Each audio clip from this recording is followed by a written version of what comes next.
오늘 예배에 참여하신 우리 모든 성도님들에게 하나님의 축복이 함께하기 원합니다. 아침에 눈이 와서 한 절반은 못 오실 것 같다는 그런 생각이 들었는데 많이 와주셨네요. 감사합니다. 세계 제1의 철강 왕으로 미국 재계를 주름잡은 카네기라는 사람, 여러분들 잘 알고 계실 것입니다. 카네기는 스코틀랜드에서 태어났습니다. 가난한 집안에서 태어나서 일찍 결혼을 하고 홀 어머니와 함께 생활을 하다가 가정을 좀 잘 살도록 한번 일으켜 보려고 열심히 일했는데 그만 사업이 파산하고 말았습니다. 온 식구가 길바닥에 나앉게 된 것입니다.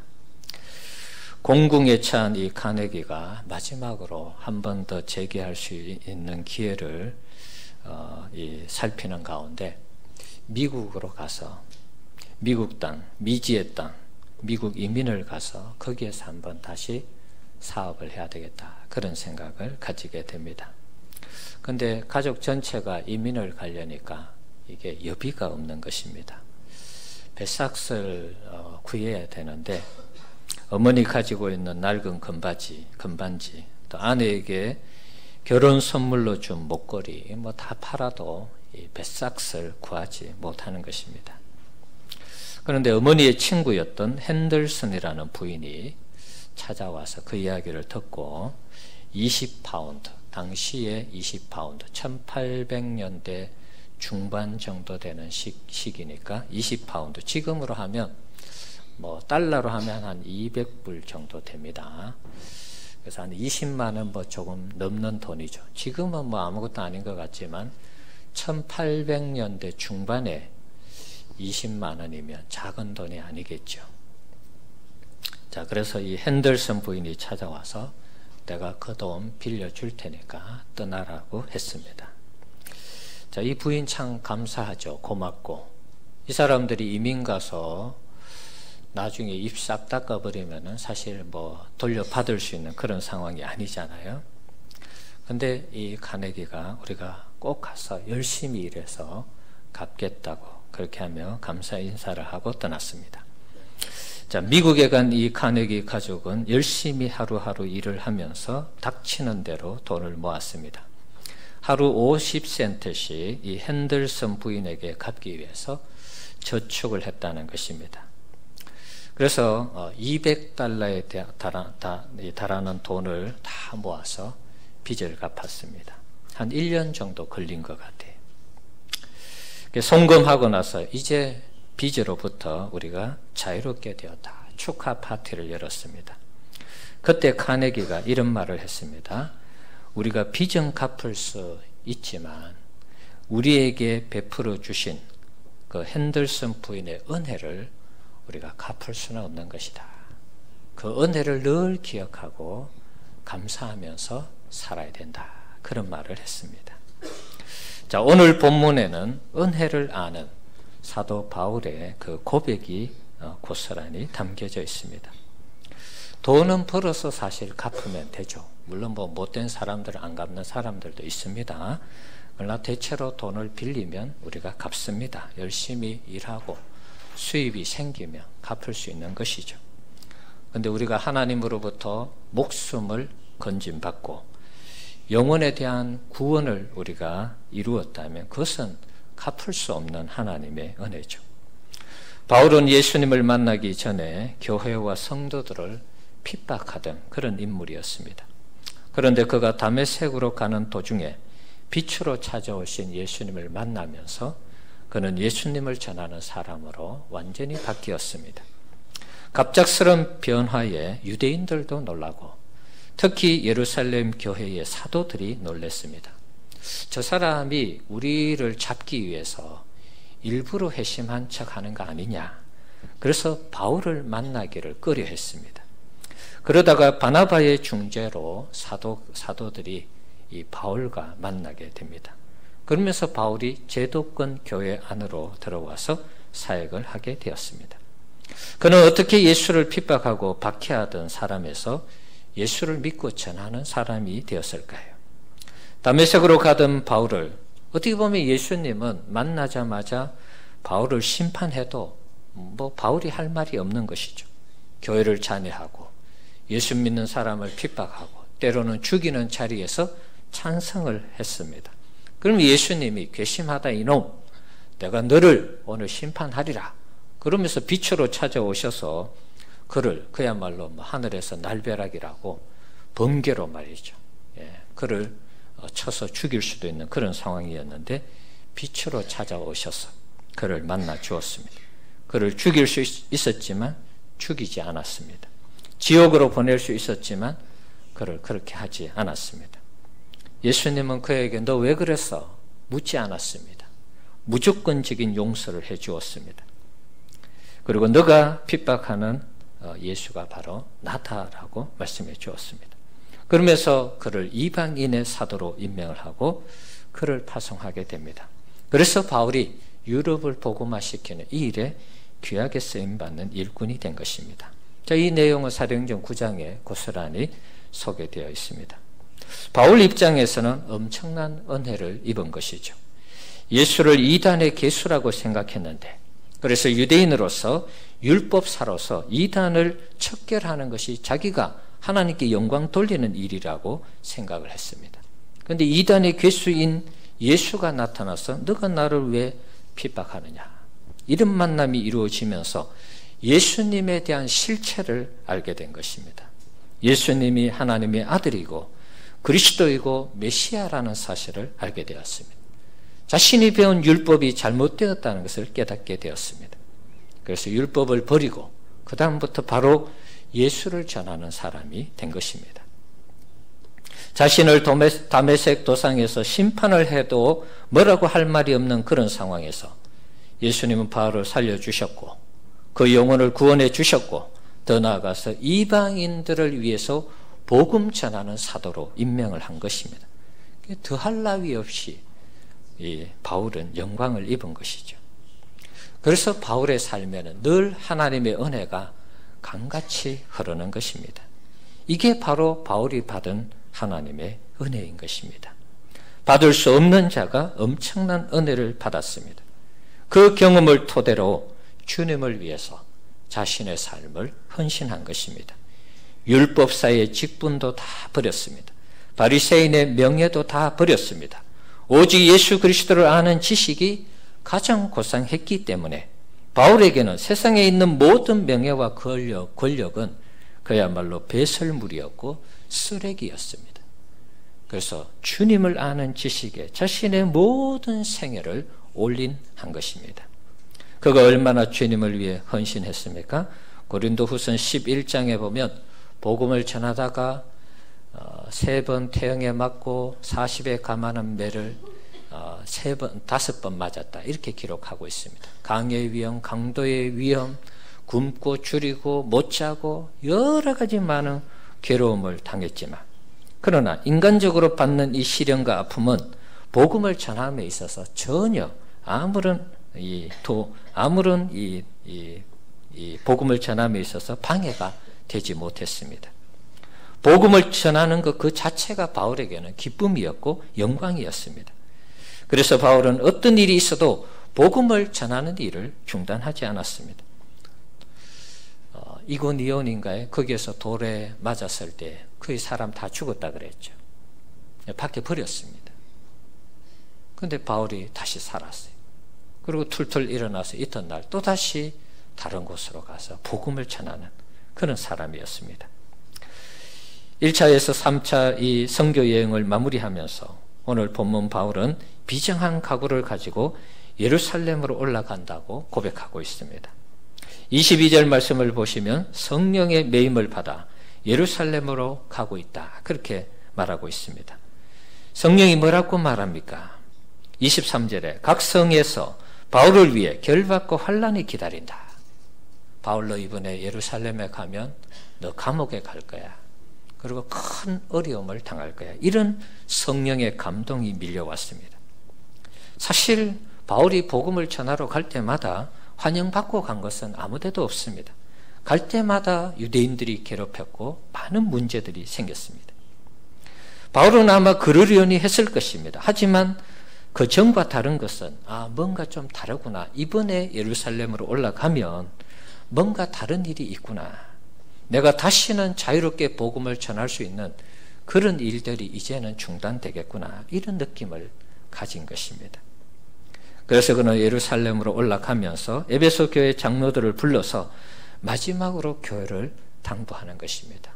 어떻게 보면 에베소 교회를 당부하는 바울의 유언과 같은 내용이 이 사도행전 20장의 내용이라고 볼 수 있는 것입니다. 성령에 매여 예루살렘으로 가는 바울은 에베소 교회 장로들에게 자신의 사역에 대해서 한마디로 이렇게 정리를 했습니다. 어떻게 보면 바울의 사명 선언문과 같은 그런 내용입니다. 20장 24절 우리 성경에 있는 내용인데 같이 한번 읽어봅시다. 내가 달려갈 길과 주 예수께 받은 사명 곧 하나님의 은혜의 복음을 정언하는 일을 마치려 하면은 나의 생명조차 조금도 귀한 것으로 여기지 아니하노라. 죽음을 각오하고 예루살렘으로 올라가는 바울의 모습을 볼 수가 있습니다. 예수님께 받은 사명, 하나님의 은혜의 복음을 정언하는 일에는 자신의 생명을 조금도 귀하게 여기지 않는다. 이렇게 선언하고 있습니다.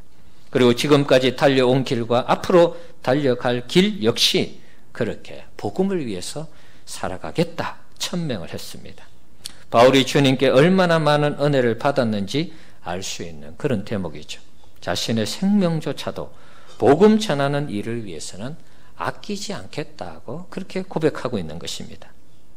우리가 같은 예수를 믿고 또 같은 하나님을 섬기는데 우리는 왜 이런 고백을 하지 못할까요?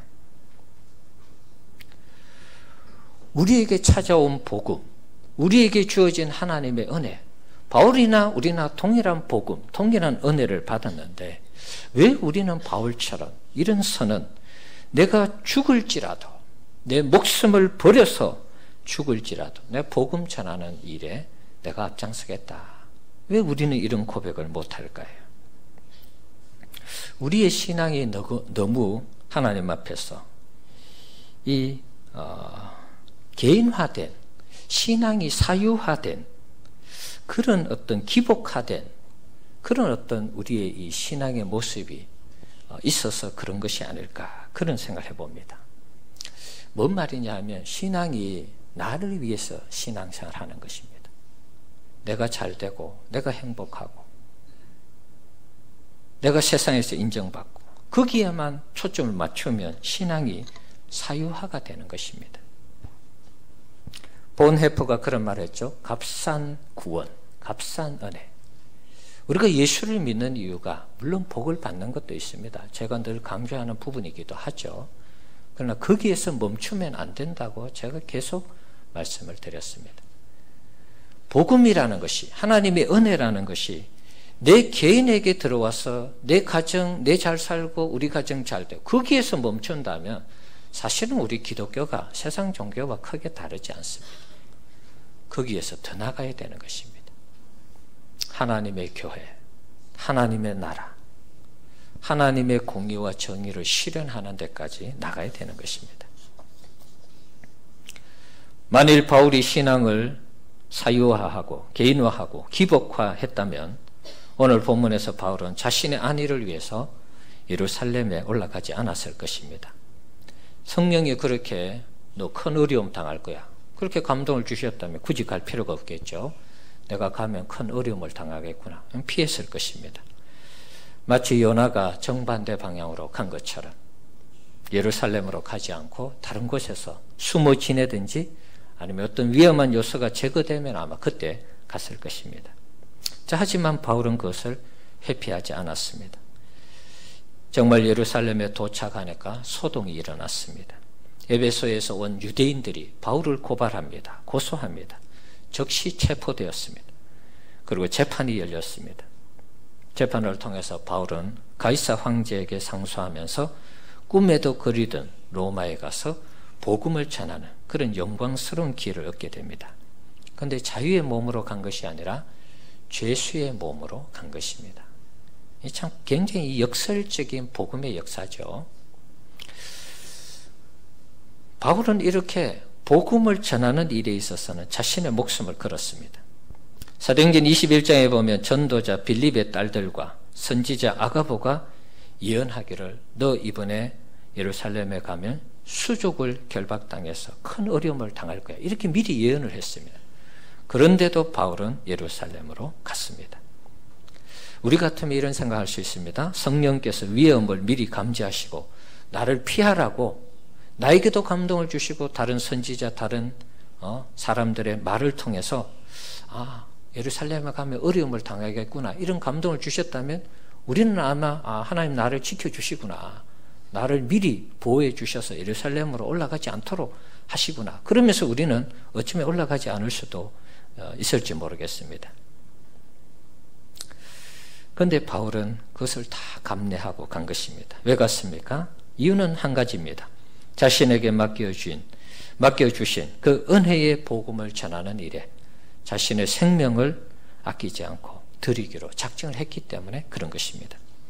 사도행전 19장 21절에 보면 바울이 에베소에서 교회를 세워서 교회가 은혜 가운데 서갈 때 로마도 보아야 하리라 그런 뜻을 가지게 되죠. 물론 그 전에 하나님께서 너가 로마까지 가서 복음 전하게 될 것이다 그런 말씀 주셨어요. 그래서 바울은 이 예루살렘으로 가게 되면 로마로 간다라는 확신을 가졌던 것 같아요. 그리고 예루살렘에 가서 같은 동족들에게도 예수의 복음을 전하기를 원했습니다. 자기가 3차에 걸친 선교 여행을 통해서 이 열매 맺은 것을 유대인들에게 얘기하면 어느 정도 유대인들도 예수의 복음을 듣지 않을까 그런 생각을 가지고 마지막이라는 생각으로 예루살렘에 가서도 복음 전하고 로마에 가서도 복음 전해야 되겠다 그런 마음으로 성령의 여러 감동이 있었지만 마다하고 예루살렘으로 간 것입니다. 하나님의 은혜를 아는 자는 이처럼 죽음도 막을 수 없는 자신의 길을 가는 것입니다.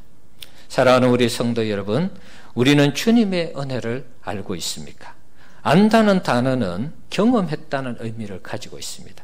단순히 어떤 사람 알아요. 그게 아니고 우리가 어떤 사람을 안다고 했을 때 친분이 있고 교제가 있고 만남이 있고 그 사람 집에 가고 때로는 차도 마시고 밥도 먹고 같이 여행도 가고 그 정도는 돼야지 우리가 안다고 말할 수 있지 않습니까? 주님을 안다는 것은 그런 것입니다. 주님을 만난 경험이 있느냐? 주님을 만난 경험이 있을 때 우리는 주님을 안다라고 말할 수 있습니다. 주님과 교통 교제하는 것을 말하는 것입니다. 은혜를 안다면 적어도 하나님께서 나의 죄를 위해 사랑하는 아들을 십자가에 못 박아 죽이셨다는 이 사실을 경험적으로 아는 것입니다. 이론으로 아는 게 아닙니다. 또한 나를 위해서 예수님이 나의 구주가 되시고 그분으로 인하여 내가 하나님의 나라의 백성 된 것과 영생이 내게 선물로 주어지는 것을 경험해야 하는 것입니다. 그때 우리는 적어도 하나님을 안다 그렇게 말할 수 있는 것입니다. 예수님을 안다, 은혜를 안다 그렇게 말할 수 있는 것입니다. 체험적인 신앙이죠. 우리가 이론으로만 듣고 예수님 나를 위해서 죽으셨어, 하나님의 아들을 보내주셨어, 성령이 계셔, 이론적으로 아는 거하고 내가 그것을 직접 경험하고 체험하는 것은 다른 것입니다. 이런 은혜의 체험이 없는 분들이 교회가 조금 어렵고 힘들고 교회 안에 이런저런 문제가 생기면 교회를 안 나가는 것입니다. 요즘 말로 하면 가난한 교인이 되는 것입니다. 교회가 왜 이래? 그러면서 안 가는 것입니다. 아니면 카톨릭으로 간다 그랬죠. 네. 아니면 신앙을 떠나는 경우도 있습니다. 내게 주신 하나님의 은혜, 구원의 은혜, 주님의 사랑과 주님의 희생을 아는 자가, 이런 은혜를 체험한 자가 어떻게 여러분 신앙을 쉽게 던지고 주님 없이 살아갈 수 있겠습니까?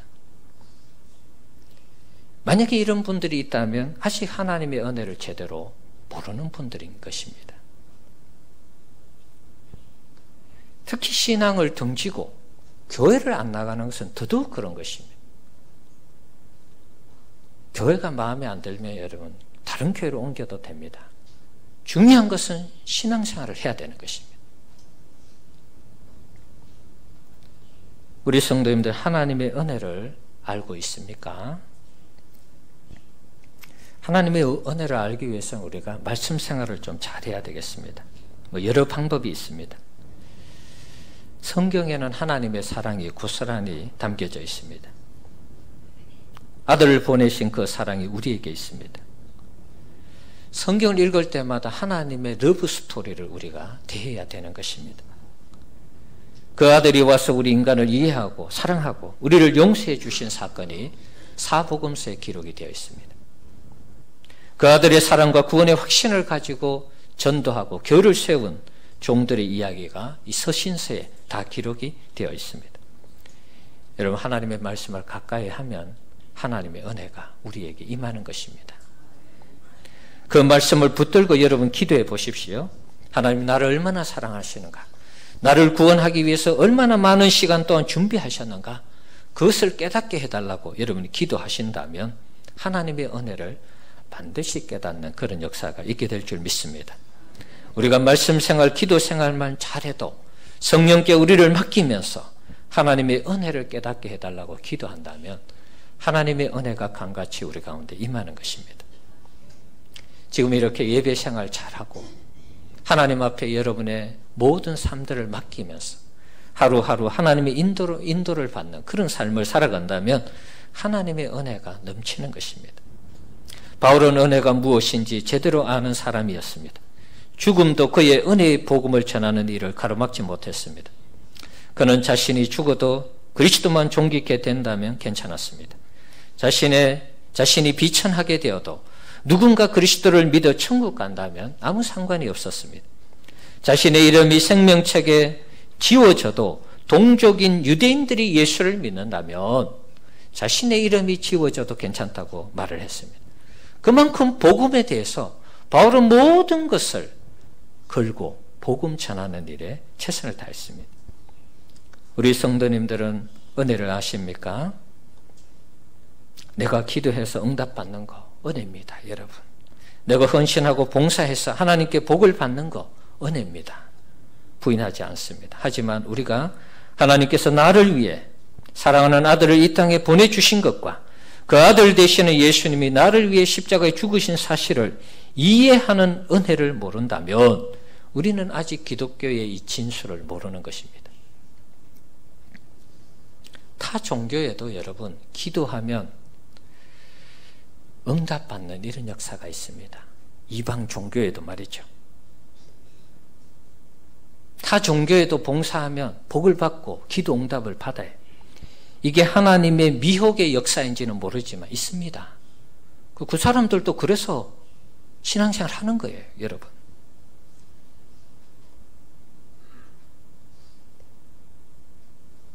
하지만 여러분, 이방 신에게 한번 여러분 잘 생각해 보십시오. 이방 신의 아들이 우리 인간을 구원하기 위해서 아들이 죽었다, 이런 얘기 있습니까, 여러분? 인간을 구원하기 위해서 이방 신의 아들을 희생했다, 이런 얘기 있습니까? 없습니다, 여러분. 이방 종교의 신은 인간 위에 군림하는 것입니다. 인간을 위해 희생하고 헌신하는 신의 이야기는 없는 것입니다. 그런 의미에서 우리 기독교는 전혀 다른 종교라고 할 수 있습니다. 하나님이 우리 인간을 구원하기 위해서 오랜 시간을 준비하셨습니다. 때가 되어서 그 아들을 이 땅에 보내어서 우리 모든 인류의 죄를 십자가에서 마무리해 주셨습니다. 이것이 바로 은혜의 복음인 것입니다. 이를 위해 주님은 바울을 선택하셨고 그를 통해서 하나님의 사랑을, 주님의 사랑을 온 세상에 전하도록 한 것입니다. 사랑하는 성도 여러분, 우리도 하나님의 은혜로 구원을 받았습니다. 여러분 아멘이십니까? 네. 우리도 바울처럼 과거에는 예수님과 교회와 아무 상관없는 사람이었습니다. 우리가 교회를 부수고 교인을 잡아오게 가두는 일은 안 했지만 교회와 아무 상관없었습니다. 교회를 우리가 욕했을 수도 있습니다. 또 알지 못할 때는, 하나님을 또 이해하지 못할 때는 하나님도 욕할 수 있습니다. 하나님과 우리는 원수 관계였습니다. 하나님과 아무 상관없는 사람들이었습니다. 그래서 우리의 죄 때문에 우리는 영원한 심판을 받아도 마땅한 그런 죄인이었습니다. 그런데 어느 날 누군가 우리에게 복음을 전해주었습니다. 예수를 믿게 했습니다. 그러다가 바울이 경험한 이 구원의 은혜를 우리가 교회를 다니면서 경험하게 되는 것입니다. 교회를 다니면서 나를 위해 죽으신 주님의 이 십자가의 사랑을 경험하게 되는 것입니다. 그러면서 하나님 앞에 온전히 예배하는 하나님의 사람이 된 것입니다. 바울에게 임한 하나님의 은혜가 우리에게도 동일하게 임했다. 그런 말입니다. 하나님의 무조건적인 선택과 불가항력적인 은혜가 우리 가운데 임함으로 우리는 거부할 수 없는 하나님의 자녀 백성 되어서 예수를 믿어서 이 시간 하나님 앞에 예배를 드리는 것입니다. 이것이 바로 하나님의 은혜인 것입니다. 우리가 예수님을 믿겠다고 결심해서 교회를 나온 것 같지만 그러나 그 배후에는 하나님이 여러분들의 생활과 삶을 주장하신 것입니다. 그래서 교회를 나와서 예수를 믿도록 여러분의 마음에 성령께서 강력하게 밀어붙이고 역사하시고 인치셔서 이렇게 교회에 나오는 것입니다. 눈 오는 날 집에 가만히 계시지 왜 교회 나오셨어요? 편안하게 그냥 따뜻하게 지내시지. 하나님의 은혜가 우리로 하여금 이렇게 교회에 나오게 하는 것입니다. 우리도 동일하게 은혜를 받았는데 우리는 지금 주님을 어떻게 섬기면서 교회를 어떻게 섬기고 있습니까? 바울이 믿는 예수님, 우리도 동일하게 믿고 있습니다. 바울이 섬겼던 하나님, 우리도 동일하게 섬기고 있습니다. 그런데 중요한 것은 왜 우리는 바울처럼 살지 못하는가 하는 것입니다. 분명 동일한 은혜를 받았다면, 사랑을 받았다면 우리도 바울처럼 교회를 위해서, 주님을 위해서 때로는 목숨까지 바쳐서 주님의 나라와 의를 구하고 주님의 교회를 세우는 성도들이 되어야 하지 않겠습니까? 이게 안 되는 것은 우리가 너무 신앙을 개인화, 사유화, 기복화하고 있기 때문이 아닌가 하는 그런 생각을 해보는 것입니다. 우리는 조금만 어려우면 주님을 섬기는 것을 그만두려고 합니다. 기회가 생기면 기회를 엿보는 것입니다. 어떻게 하면 교회를 안 다닐까? 어떤 기회가 생기면 내가 이 신앙을 이제 그만해야지. 뭐 그런 생각을 할 수 있습니다. 우리 성도님들은 정말 은혜의 이 복음의 진수를 알고 있습니까? 우리 성도님들은 하나님의 은혜와 예수님의 사랑을 온몸으로 체험하고 있습니까? 내 목숨을 버려서라도 내게 온 이 복음을 놓치지 않기 위해서 죽음도 불사할 만큼 복음에 대한 확신을 가지고 있습니까? 하나님의 은혜를 아는 자는 자기 목숨과 복음을 바꾸는 것입니다. 신앙과 자기를 바꾸는 것입니다. 신앙의 가치가 내 목숨보다도 더 귀하다고 여기는 것입니다. 그래서 수많은 순교자들이 나오는 것입니다.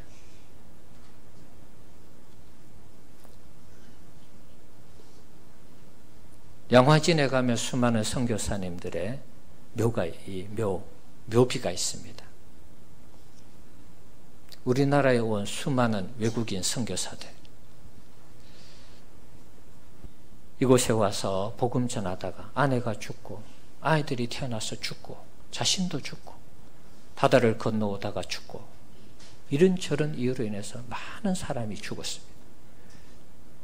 그 복음의 은혜의 그 복음이 우리에게 전달되어서 우리나라가 이렇게 교회가 세워져서 부흥하고 온 세계를 선교하는 그런 나라가 된 것입니다. 이런 은혜에 사로잡힌 자를 성경은 뭐라고 그럽니까? 세상이 감당하지 못하는 사람이라 그렇게 말하는 것입니다. 믿음의 사람들을 가리켜서 말하는 것입니다. 어떤 시련 앞에서도 자신을 위해서 헌신하고 희생하신 주님을 부인하지 않고 오히려 죽음으로 자신의 신앙을 증명하는 이런 사람이 진정 하나님의 은혜를 경험한 사람인 것입니다. 베드로가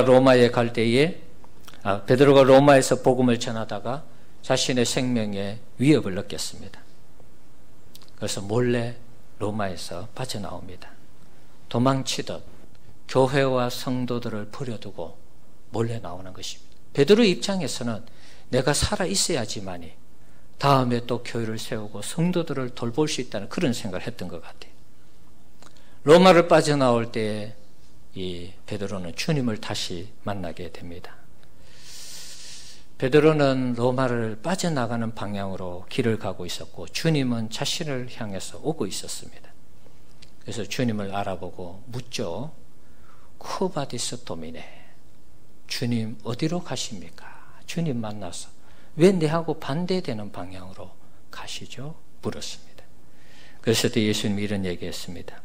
네가 버린 어린 양들을 위해서 내가 다시 십자가에 못 박히기 위해서 간다. 그런 말을 했습니다. 이 말을 듣고 베드로는 자신의 길을 방향을 돌렸습니다. 아, 주님께서 내가 로마에 가서 십자가를 지고 내가 순교해야 되겠구나. 그런 마음을 가지게 된 것입니다. 그는 주님처럼 십자가에 바로 박히기를 원치 않았습니다.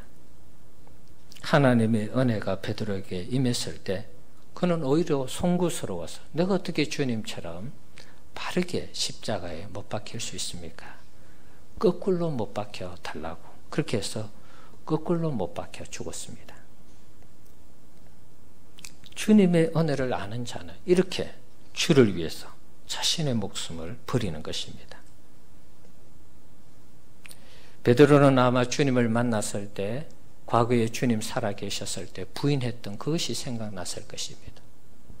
내가 또다시 이 시간에 주님을 부인한다면, 로마로 향하는 주님을 가로막지 못하고 내가 로마를 떠난다면 다시는 주님과 상관없는 사람이 되겠구나. 아마 그런 생각을 했겠죠. 그래서 베드로는 자신이 로마로 돌아가서 교회와 성도들을 섬기다가 붙잡혀서 순교한 것입니다. 지금 우리에게는 어떤 하나님의 은혜가 있습니까? 바울과 베드로처럼 죽음 앞에서도 굴하지 않는 하나님의 은혜가 여러분에게 있습니까? 이런 은혜를 아는 자가 바울처럼 베드로처럼 교회를 사랑하고 교회를 위해서 죽어갈 수 있는 것입니다. 특별히 바울은 죽어가면서도 교회를 염려했습니다. 에베소 교회 장로들을 불러 모아놓고 마지막으로 그들에게 부탁하는 것입니다. 내가 3년 동안 어떻게 했죠? 여러분 잘 아시죠? 그것을 회고하면서 바울은 장로들에게 부탁합니다. 성령에 매여서 예루살렘으로 가는데 결박과 환난이 기다리고 있습니다. 다시는 당신들 못 봅니다. 교회를 잘 세워 주십시오. 바울의 부탁이 20장 28절 29절에 나와 있습니다. 여러분은 자기를 위하여 또는 온 양떼를 위하여 삼가라. 성령이 그들 가운데 여러분을 감독자로 삼고 하나님이 자기 피로 사신 교회를 보살피게 하셨느니라. 내가 떠난 후에 사나운 이리가 여러분에게 들어와서 그 양떼를 아끼지 아니하며, 내가 떠난 후에 당신들 교회 잘 돌봐야 됩니다. 이단들, 예수 믿지 않는 사람들 때문에 교회가 분해되고 와야 되는 그런 일들이 있게 되는데 정신 차려서 교회를 잘 돌보십시오. 섬겨주십시오. 부탁을 한 것입니다. 그러면서 바울이 뭐라고 부탁을 했습니까? 바울은 교회가 굳건하게 세워지기를 원하는 그런 마음으로 에베소 장로들에게 부탁을 한 것입니다. 성령이 너 결박과 환난을 당해 감동을 주셨잖아요. 바울이 예를 들어서 그 에베소 장로들에게 내가 가면 많은 어려움을 당할 것 같아요. 어려움이 좀 있지 않도록 기도해 주세요. 아니면 결박과 환난을 피할 수 있도록 기도해 주세요. 아니면 고난 속에서도 이길 수 있는 믿음을 주세요. 이렇게 기도 부탁하지 않았습니다. 자기는 이제 감옥에 가서 마지막으로 복음 전하는 어떤 로마로 가는 그런 일들을 생각하면서 기도 부탁한 것, 또 그리고 장로들에게 부탁한 것은 교회를 든든히 세워달라고 부탁한 것입니다. 다른 부탁하지 않았습니다. 바울의 관심은 온통 교회에 있었습니다. 교회가 그리스도의 몸으로 다음 세대에 은혜의 복음을 지속적으로 전하기 위해서 건강하게 아름답게 세워지기를 바라는 그 마음으로 교회를 부탁한 것입니다. 우리 사랑하는 성도 여러분, 목사님이 최근에 우리 개인적인 지금 경제도 어렵고 뭐 여러 가지 연말에 여러 가지 막 고민이 많은데 목사님 자꾸 교회 이야기만 하시네. 혹시 여러분 좀 불편하게 여기실지 모르겠어요. 교회가 없으면 우리의 신앙의 근거가 다 사라지는 것입니다. 여러분 한 사람 한 사람이 모여서 교회가 되는 것입니다. 때로는 서먹서먹한 것 같고, 때로는 반가운 것 같고, 때로는 남들 같고, 때로는 또 친한 것 같은데 우리 한 사람 한 사람이 다 모여서 교회가 되는 것입니다. 이 건물이 교회가 아닙니다, 여러분. 이 예배당이죠, 예배당. 우리 한 사람 한 사람이 정말 서로를 소중히 여기는 그런 교회가 될 때 우리의 신앙이 이 교회의 터 위에서 굳게 세워지는 것입니다. 그래서 어떤 어려움이 있어도 우리가 함께 기도하고 함께 사랑하고 함께 하나 되어서 교회를 세워가면 어떤 어려움도 이겨낼 수 있는 것입니다. 하나님의 은혜를 우리가 먼저 그래서 받아야 되는 것입니다. 하나님의 은혜를 받고 하나님의 은혜를 받으면 우리가 가만히 있을 수가 없습니다. 어떻게 하면 교회를 섬기고 어떻게 하면 성도를 세우고 어떻게 하면 하나님 나라의 일을 할까? 여기에 온통 마음과 신경이 가는 것입니다. 그래서 바울처럼 우리도 하나님의 은혜를 받아야 된다, 그런 말입니다. 사랑하는 성도 여러분, 우리도 바울처럼 하나님의 은혜를 제대로 받고 알아서 교회를 사랑하고 교회를 소중히 여기는 우리 성도님들 되시기를 바랍니다. 다음 세대 우리 백석교회를 통해서 은혜의 복음이 계속해서 전파되도록 우리 모든 성도님들이 교회를 사랑하고 하나님의 은혜로 충만해서 교회를 잘 섬기는 우리 모든 성도님들 되시기를 주의 이름으로 축원합니다. 네, 기도하겠습니다. 같이